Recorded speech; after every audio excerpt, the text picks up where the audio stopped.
बिस्मिल्लाहिर्रहमानिर्रहीम। अस्सलाम वालेकुम स्टूडेंट्स, उम्मीद करता हूँ आप लोग खराफिक के साथ होंगे। बच्चे आज की इस पर्टिकुलर वीडियो के अंदर हम लोग 9th क्लास केमिस्ट्री यूनिट 1 उसकी एक्सरसाइज में जो क्वेश्चंस फॉर शॉर्ट आंसर हैं ये आप लोगों के सामने डायग्राम मौजूद है। ये जो 8 क्वेश्चन हैं इन्हीं 8 क्वेश्चंस के आंसर्स को इंशाल्लाह हम लोग जो है वो डिस्कस कर रहे होंगे।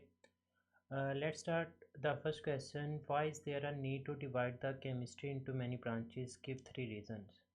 बच्चे जब मैंने आप लोगों को दूसरा लेक्चर डिलीवर किया था तो उसके अंदर भी मैंने आप लोगों को आंसर देने की कोशिश की थी, लेकिन अगर मोर स्पेसिफिकली हम लोग इसको आंसर देना चाहेंगे तो हम लोग बोलेंगे कि chemistry is divided into branches to make it easier to study. हम लोग केमिस्ट्री को ब्रांचेस के अंदर डिवाइड इस वजह से कर देते हैं ताकि हमें केमिस्ट्री को पढ़ना जो है वो आसान हो सके और हम लोग अप्लाई कर सकें स्पेशलाइजेशन। स्पेशलाइजेशन मतलब हम लोग स्पेसिफ़िक चीज़ों के लिए स्पेसिफ़िक पर्सनस को जो है वो स्टडी करने के लिए लगा देते हैं। ईच ब्रांच, फिज़िकल केमिस्ट्री हो, ऑर्गेनिक केमिस्ट्री हो, इनऑर्गेनिक हो, इन्वायरमेंटल हो, एनालिटिकल हो, बायोकेमिस्ट्री हो, कोई भी हो, हर ब्रांच फोकस करती है एक स्पेसिफ़िक एरिया के ऊपर। मतलब अगर ऑर्गेनिक केमिस्ट्री कार्बन के कंपाउंड्स के ऊपर स्टडी कर रही है तो इनऑर्गेनिक कंपाउंड कार्बन के अलावा कंपाउंड्स को स्टडी कर रही होगी। जो इन्वायरमेंटल केमिस्ट होगा वो सिर्फ इन्वायरमेंट के कंपोनेंट्स को जो है वो स्टडी कर रहा होगा, या फिर हमारा माहौल किस तरह से पोल्यूटेड हो रहा होता है इस चीज़ को स्टडी करेगा। तो each branch focus on a specific area. Like organic chemistry जो है वो स्टडी करती है सिर्फ कार्बन कंपाउंड्स को। जो एनालिटिकल केमिस्ट्री है इसमें हम लोग चीज़ों को टेस्ट करते हैं और मेजर कर रहे होते हैं, जिस तरह से ब्लड की टेस्टिंग की जाती है कि हमारे ब्लड के अंदर हीमोग्लोबिन पूरी अमाउंट के अंदर मौजूद है या नहीं। तो एनालिटिकल केमिस्ट्री के अंदर हम लोग टेस्टिंग कर रहे होते हैं। इन्वायरमेंटल केमिस्ट्री के अंदर इन्वायरमेंट को स्टडी किया जाएगा। इसी तरह से बायोकेमिस्ट्री के अंदर हम लोग लिविंग ऑर्गेनिज्म के अंदर होने वाले केमिकल रिएक्शंस की स्टडी को जो है वो देख रहे होते हैं। फिर दूसरे नंबर के ऊपर हम लोग अंडरस्टैंड करते हैं कॉम्प्लेक्सिटी को। देखिए केमिस्ट्री एक बहुत ही कॉम्प्लेक्स सब्जेक्ट है। जिस तरह से एक ही इंसान आप लोगों को फिज़िक्स, केमिस्ट्री, बायोलॉजी और बाकी तमाम के तमाम सब्जेक्ट से एक ही पर्सन नहीं पढ़ा सकता। हर सब्जेक्ट को पढ़ाने के लिए एक स्पेसिफिक टीचर की ज़रूरत होती है। इसी तरह से केमिस्ट्री के अंदर डिफरेंट पहलू मौजूद होते हैं और हर एक चीज़ को स्टडी करने के लिए हमें एक स्पेसिफिक पर्सन की ज़रूरत होती है, जिसकी वजह से हम लोग केमिस्ट्री को जो है वो डिफरेंट ब्रांचेस के अंदर डिवाइड कर देते हैं। So the different chemical reactions and the processes are complex, पेचीदा होते हैं। अब हर एक इंसान के लिए हर एक चीज़ को समझ लेना ये पॉसिबल नहीं होता। Therefore we require the specified study. हमें एक ख़ास स्टडी की ज़रूरत होती है। हर एक पर्सन के लिए एक अलग से सब्जेक्ट जो है वो असाइन कर दिया जाता है। वो उसी सब्जेक्ट को डीपली स्टडी करेगा और उसी के अंदर जो है वो हमें डिफरेंट ब्रेक थ्रू जो है वो करके देगा। फिर प्रैक्टिकल एप्लीकेशंस के dividing the chemistry allow us to apply the knowledge to specific fields. हम लोग अपने इल्म को ख़ास फील्ड्स के ऊपर ही अप्लाई करते हैं। सच एज़ जो बायोकेमिस्ट होगा वो मेडिसिन बनाने के अंदर इन्वॉल्व होगा, और जो मटेरियल साइंसेज हैं कि चीज़ें किस तरह से बन रही होती हैं उसके अंदर जो है वो फिज़िकल केमिस्ट जो है वो इन्वॉल्व होता है। तो स्पेशलाइजेशन, अंडरस्टैंडिंग द कॉम्प्लेक्सिटी और प्रैक्टिकल एप्लीकेशंस, अगर आपको ये शॉर्ट क्वेश्चन आता है तो आप लोग ऐसे जैज है वो इसको रीड आउट नोट डाउन कर सकते हैं। अगर आप लोग इसकी पीडीएफ हासिल करना चाहते हैं तो आप लोग मेरे साथ व्हाट्सएप के ऊपर कॉन्टैक्ट कर सकते हैं। वहाँ पर इंशाल्लाह मैं आप लोगों को इसकी जो पीडीएफ है वो भी प्रोवाइड कर दूँगा। तो इस नंबर के ऊपर आप लोग मेरे साथ कॉन्टैक्ट कर लें तो इंशाल्लाह आप लोगों को ये ऐसे चीज़ इनके जो आंसर्स हैं वो भी पीडीएफ फॉर्म के अंदर जो है वो मैं प्रोवाइड कर दूँगा। क्वेश्चन नंबर 2 है कि रिएक्शंस में take place due to electrons outside the nucleus और inside the nucleus, which branches of chemistry cover these type of reactions. बच्चे देखें, सबसे पहली चीज़ तो ये क्लियर कर लें कि जो इलेक्ट्रॉन्स होते हैं they are always present outside the nucleus. Inside the nucleus तो इलेक्ट्रॉन होते ही नहीं हैं। एक चीज़ तो ये आप लोगों ने याद रखनी है। लेकिन अगर वो आपसे ये पूछना चाह रहा है कि अगर हम लोग आउटसाइड द न्यूक्लियस की स्टडी करें तो कौन सी ब्रांच इन्वॉल्व होगी, और अगर इनसाइड द न्यूक्लियस की स्टडी करना चाहें तो कौन सी ब्रांच इन्वॉल्व होगी, तो बच्चे सबसे पहले जो कि आउटसाइड द न्यूक्लियस है जिनको हम लोग इलेक्ट्रॉन बेस्ड रिएक्शंस का नाम देंगे, क्योंकि जो इलेक्ट्रॉन्स होते हैं वो हमेशा न्यूक्लियस के बाहर मौजूद होते हैं। तो याद रखिएगा एटम का स्ट्रक्चर कुछ इस तरह से है कि एटम के सेंटर के अंदर होता है न्यूक्लियस, जिसमें प्रोटॉन और न्यूट्रॉन मौजूद होते हैं। इसको हम लोग बोलते हैं न्यूक्लियस। और न्यूक्लियस के बाहर हमारे पास शेल्स या फिर ऑर्बिट्स मौजूद होते हैं, और इनमें जो है वो इलेक्ट्रॉन्स रिवॉल्व कर रहे होते हैं। अब अगर तो वो आपसे इलेक्ट्रॉन बेस्ड रिएक्शंस की बात करना चाह रहा है, मतलब आउटसाइड द न्यूक्लियस की बात करना चाहेगा, तो आप लोग कहेंगे कि these are covered in the branches like organic and inorganic chemistry, जिसके अंदर शेयरिंग और ट्रांसफ़र ऑफ इलेक्ट्रॉन्स इन्वॉल्व होते हैं। और अगर वो आपसे न्यूक्लियस के बारे में स्पेसिफिकली रिएक्शंस करने को कहेगा, तो these are covered in the nuclear chemistry, जिसके अंदर हम लोग न्यूक्लियस के ऊपर ही स्पेसिफिकली स्टडी करते हैं, such as radioactive decay, कि किस तरह से ये न्यूक्लियस टूटकर आगे फर्दर डिफरेंट न्यूक्लियाई जो है वो आप लोगों को प्रोड्यूस करके दे सकता है। तो ये हमारे पास जो है वो दो ब्रांचेस हैं जो कि हम लोग आउटसाइड द न्यूक्लियस और इनसाइड द न्यूक्लियस की स्टडी के लिए इस्तेमाल कर सकते हैं। Question number 3, what type of problems are solved in the analytical chemistry. तो बच्चे एनालिटिकल केमिस्ट्री के अंदर आप लोग सबसे पहले आइडेंटिफाई करते हैं कंपोजिशन ऑफ अननोन सब्सटेंस की। बच्चे जैसे आप लोग लेस का एक पैकेट लेते हैं तो उसके ऊपर उसकी कंपोजिशन लिखी होती है कि इसके अंदर लिपिड्स इतनी अमाउंट के अंदर मौजूद है, इसके अंदर फैट्स इतनी है, इसके अंदर पोटैटोज इतनी है। हर एक चीज़ की कंपोजिशन अलग अलग लिखी हुई होती है। तो अगर आपके पास कोई भी अननोन मटेरियल है, आप लोग उसकी कंपोजिशन चेक करना चाहते हैं कि उसके अंदर कौन कौन से कंपोनेंट्स, कौन कौन से अज्जा, वो किन किन चीज़ों से मिलकर बना हुआ है, तो ये आप लोग एनालिटिकल केमिस्ट्री की बदौलत ही करते हैं। Determining the concentration of specific chemicals in a sample, कि अगर आपके पास एक सैम्पल मौजूद है, एक चीज़ मौजूद है, और लेट्स सपोज मैं कहता हूँ कि इसके अंदर तीन चीज़ें हैं, इसके अंदर एक चीज़ ए है, एक चीज़ बी है और एक चीज़ सी है। आप लोग एनालिटिकल केमिस्ट्री को इस्तेमाल करके बताते हैं कि भाई इसके अंदर जो ए है वो 70% होगा, इसके अंदर जो बी है इसकी अमाउंट 10% मौजूद है, और इसके अंदर जो सी है इसकी अमाउंट 20% मौजूद है। तो किसी भी स्पेसिफिक सैम्पल के अंदर, किसी भी स्पेसिफिक सब्सटेंस के अंदर चीज़ों की एग्जैक्ट कंसंट्रेशन बताना, ये भी एक एनालिटिकल केमिस्ट का ही काम होता है। Monitoring the quality and purity of the materials in industries, हम लोग इंडस्ट्रीज़ के अंदर मुख्तलिफ़ चीज़ें बनाते हैं, लाइक नेस्ले का पानी बनाया जाता है, तो वो नेस्ले का पानी क्या वाकई में पीने के काबिल भी है या नहीं, क्या उसके अंदर से वाकई जो माइक्रो ऑर्गेनिज़म्स हैं उनको किल कर दिया गया है या नहीं। तो ये भी जो टेस्टिंग की जाती है ये सारी की सारी एनालिटिकल केमिस्ट के ही मरहून मन्नत होती है। क्वेश्चन नंबर 4 है कि both graphite and graphene have the hexagonal layer structure, what is the difference between them. बच्चे देखें, इन दोनों का जो स्ट्रक्चर होता है ना वो हेक्सागोनल लेयर्ड होता है। कुछ इस तरह से इनका स्ट्रक्चर होगा, ये हमारे पास इस तरह से हेक्सागोनल, हेक्सा का मतलब होता है 6 और गोनल का मतलब होता है लेट्स सपोज कॉर्नर। तो इस तरह से हमारे पास ना डिफरेंट लेयर्स मौजूद होती हैं, हेक्सागोनल लेयर्स।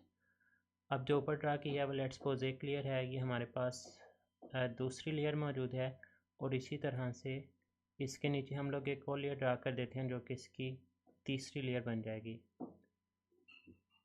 अब बच्चे इस तरह से अगर तो हमारे पास hexagonal layers, a number of hexagonal layers मौजूद हैं और आपस में वो वीकली एक दूसरे के साथ कनेक्ट भी होती हैं इस तरह से, तो हम लोग बोलेंगे कि ये जो हमारे पास पूरे का पूरा एक स्ट्रक्चर बना है, इस स्ट्रक्चर को हम लोग बोलेंगे this one is known as the graphite. ये पूरे के पूरे स्ट्रक्चर को आप लोग किस चीज़ का नाम दे देंगे, this will be known as graphite. लेकिन बच्चे इस हेक्सागोनल लेयर्स जो मैंने आप लोगों के सामने 3 ड्रा की हैं, हालांकि इस तरह की बहुत सारी नंबर ऑफ़ लेयर्स मौजूद होती हैं, आप लोग स्पेसिफिकली सिर्फ एक ही लेयर की बात करते हैं। तो इस एक लेयर को हम लोग बोलेंगे this single layer is known as the graphene. A number of hexagonal layers attach with the help of weak bond, इसको हम लोग ग्रेफाइट का नाम दे देंगे। और अगर आप लोग उन नंबर ऑफ लेयर्स में से सिर्फ एक ही लेयर को कंसीडर करते हैं तो उसको हम लोग जो है वो ग्रेफीन का नाम देंगे। आंसर क्या लिखेंगे, एक तो आप लोग डायग्राम ड्रा कर सकते हैं वहाँ पर, दूसरा ये बताएंगे कि graphite consist of multiple layers of carbon atom, उसमें बहुत ज़्यादा लेयर्स मौजूद होती हैं, arrange in the hexagonal structure, जो कि हेक्सागोनल पैटर्न के अंदर जो है वो अरेंज होती हैं। The layers are weakly bonded, इन लेयर्स के दरमियान आपस में बॉन्डेड होते हैं, वीक होते हैं, जिसकी वजह से जो ग्रेफाइट होता है वो सॉफ्ट, चूँकि वो वीक बॉन्ड हैं, टूट सकते हैं, तो इस वजह से हम लोग सॉफ्ट और इसको स्लिपरी, फिसलने वाली हालत के अंदर मौजूद होता है।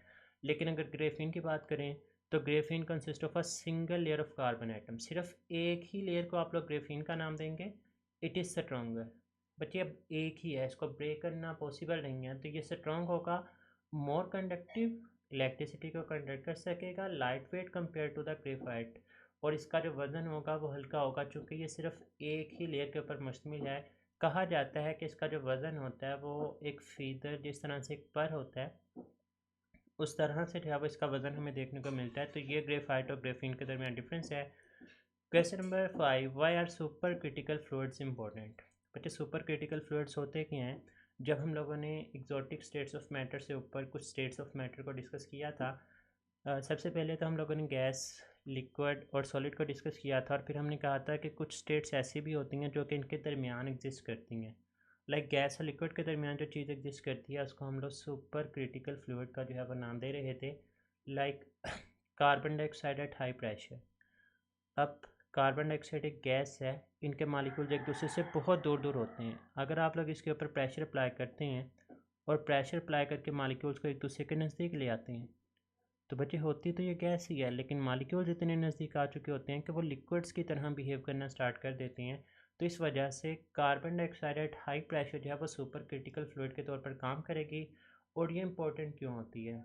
They are use as a solvent in the chemical processes. हम लोग डिफरेंट केमिकल रिएक्शंस के अंदर इनको एज अ सॉल्वेंट इस्तेमाल कर लेते हैं। सॉल्वेंट क्या होता है?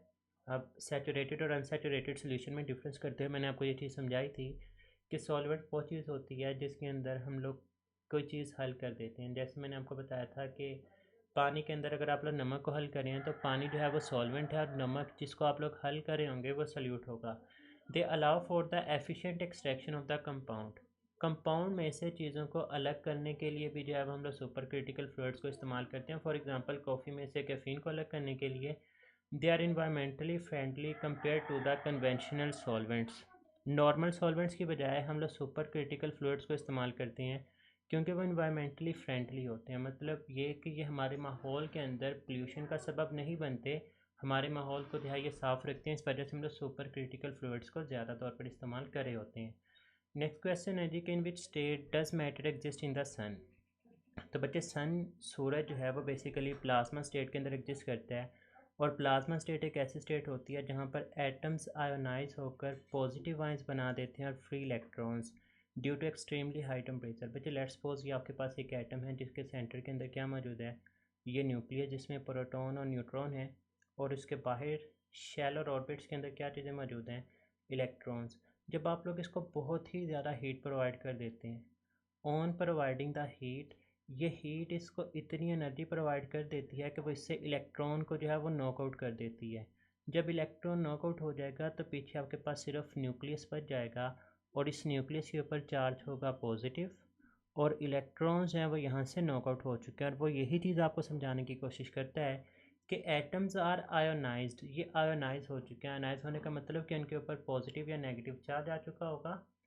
किसके अंदर आयनाइज हुए? Into positive ions and free electrons, और साथ में electrons due to extremely high temperature. जब आप लोग इसको बहुत ही ज़्यादा टेम्परेचर प्रोवाइड करते हैं, हर क्लासेस के अंदर आप लोग इसको जाकर पढ़ेंगे कि मिनिमम आप लोग 20,000 डिग्री सेल्सियस है वो टेम्परेचर प्रोवाइड कर रहे होते हैं इस चीज़ के लिए।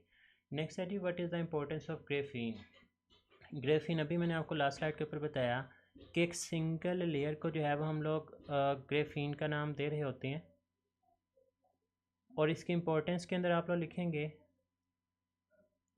कि it has the electrical conductivity.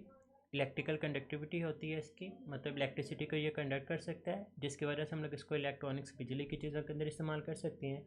Is extremely strong, बहुत ही ज़्यादा मजबूत होता है। हालांकि ये लाइट वेट है, मतलब सिर्फ एक सिंगल लेयर होती है, लेकिन ये बहुत ही ज़्यादा स्ट्रॉन्ग होता है क्योंकि इसको ब्रेक करना पॉसिबल नहीं होता। It has the potential application in the energy storage devices के अंदर इस्तेमाल कर सकते हैं। सेंसर्स कि किसी भी चीज़ को डिटेक्ट करने के लिए हम लोग इसको इस्तेमाल कर सकते हैं, या फिर मेडिसिन के अंदर जैसे हम लोग थर्मामीटर्स होती हैं, लिक्विड क्रिस्टल्स थर्मामीटर्स होते हैं। अक्सर आप लोगों ने देखा होगा कि माथे के ऊपर एक पट्टी सी लगा देते हैं, और अगर आपकी बॉडी का टेम्परेचर 98 से ज़्यादा हो, लाइक 99 है, 100 है, 101 है, तो डिफरेंट कलर्स हैं वो उस पट्टी के ऊपर शो होना स्टार्ट हो जाते हैं। तो वो भी हमारे पास जो है वो ग्रेफीन की इंपॉर्टेंस के अंदर आ जाता है। Which form of matter do most of the material things in the world belong to. हमारी वर्ल्ड के अंदर कहते हैं कि ज़्यादातर कौन सी स्टेट ऑफ मैटर एग्जिस्ट करती है? तो most material in the world are in the solid state. और सॉलिड स्टेट की प्रॉपर्टी क्या होती है कि एटम्स हैं वो आपस में टाइटली पैक्ड होते हैं, और उनकी जो शेप होती है वो फिक्स होती है, और इनका जो वॉल्यूम होता है वो भी फिक्स्ड ही होता है। तो ये आप लोग जो है वो एक सिंपल सा इसके अंदर आंसर लिख देंगे। सिंपली एक एमसीक्यू बेस्ड क्वेश्चन है कि ज़्यादातर चीज़ें कौन सी स्टेट के अंदर एग्जिस्ट करती हैं, तो वो सॉलिड स्टेट के अंदर एग्जिस्ट कर रही होती हैं। तो बच्चे हमारे क्वेश्चंस फॉर शॉर्ट आंसर्स थे। होप्स हो कि आप लोगों के तमाम क्वेश्चंस क्लियर हैं। स्टिल एनी कन्फ्यूजन तो आप लोग कमेंट सेक्शन में पूछ सकते हैं। और अगर आप लोगों ने इन क्वेश्चंस को PDF फॉर्म के अंदर हासिल करना है तो आप लोग मेरे साथ व्हाट्सएप के ऊपर कॉन्टैक्ट कर सकते हैं। इंशाल्लाह मैं आप लोगों को इसकी PDF भी प्रोवाइड कर दूँगा। अपना बहुत सारा ख्याल रखिएगा। तो हमें याद रखना है। फ़ी अमानिल्लाह। अल्लाह हाफ़िज़।